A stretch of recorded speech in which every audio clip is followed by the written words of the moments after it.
Chester Alan Arthur was the 21st President of the United States, serving from 1881 to 1885. He was a Republican from New York who previously served as the 20th Vice President under President James A. Garfield. Assuming the presidency after Garfield's assassination, Arthur's administration saw the largest expansion of the U.S. Navy, the end of the so-called spoils system, and the implementation of harsher restrictions for migrants entering from abroad. Born on October 5, 1829, in Fairfield, Vermont, Chester Alan Arthur practiced law in New York City. He served as Quartermaster General of the New York Militia during the American Civil War. Following the war, he devoted more time to New York Republican politics and quickly rose in Senator Roscoe Conkling's political organization. President Ulysses S. Grant appointed him as collector of the Port of New York in 1871,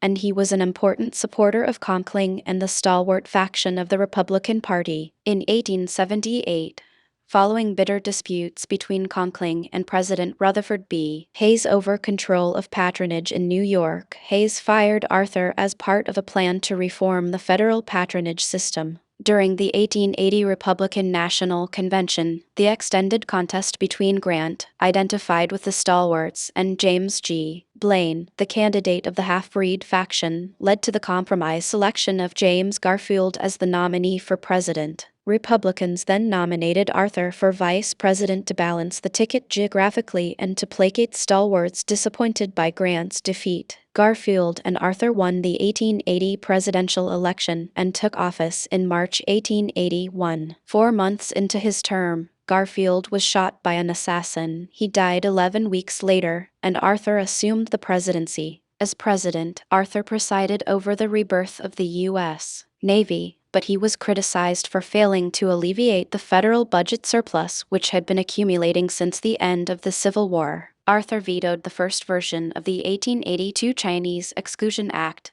arguing that its 20-year ban on Chinese